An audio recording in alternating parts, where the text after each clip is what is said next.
अजितदादांनी 26 वेळा पुण्याची हद्दवाढ केली. कुठल्या ग्रामपंचायतीची परवानगी घेतली? आणि म्हणून हे बघा, कोल्हापूरची हद्दवाढ हा एक अत्यंत महत्त्वाचा विषय आहे. जवळपास 105 नगरपालिका महानगरपालिकेचे प्रस्ताव प्रलंबित आहेत.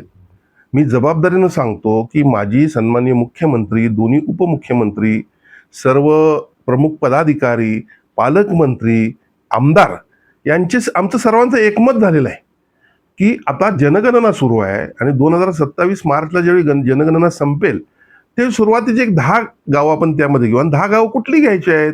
तर त्यांना सर्व सोयीसुविधा आम्ही देतोय. बघा, ज्या शहराची हद्दवाढ झाली तर जिल्ह्याचा देखील विकास होतो. आणि म्हणून आज जे गोविंदराज साहेब या ठिकाणी आले होते, खरं म्हणजे ते ज्येष्ठ सचिव आहेत, अशा पद्धतीनं वक्तव्य करणं त्यांना शोभत नाही आहे. यामुळं शहरातील जनतेमध्ये फार निराशेची भावना या ठिकाणी निर्माण झालेली आहे. पण मी आश्वासित करतो की कुठल्याही परिस्थितीमध्ये 2027 मार्चच्या जनगणनेनंतर कोल्हापूरची हद्दवाढ होणार म्हणजे होणार.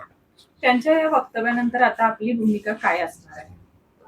बघा, मला कदाचित ते आले त्यावेळी दुसऱ्या विचारात असताना त्यांनी असं स्टेटमेंट केलंय का मला असं वाटतं.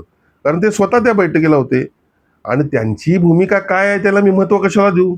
सरकार आम्ही आहोत, निर्णय आम्ही घेणारे आहोत, निर्णयाचं इम्प्लिमेंटेशन त्यांनी करायचं आहे आणि त्यामुळे त्यांच्या वक्तव्याला मी जास्त फार महत्त्व देत नाही. बघा, आता काय होतं, जसं म्हटलं की ते आले होते कोल्हापूर शहराच्या इतर विकासांचा आढावा घेण्यासाठी आणि आले होते. त्यात मी काही दिवसापूर्वी मी स्वतः सन्माननीय मुख्यमंत्री मोदयांना सांगितलं होतं की कोल्हापूर शहरात अनेक प्रकल्प सुरू आहेत, काही निधीचा अभाव आहे, काही नव्यानं प्रकल्प सुरू केले पाहिजेत, यासाठी एक आढावा होणं गरजेचं आहे. आणि त्यामुळे माझ्या मागणीनुसार मुख्यमंत्री आणि उपमुख्यमंत्र्यांनी त्यांना या ठिकाणी पाठवलं होतं.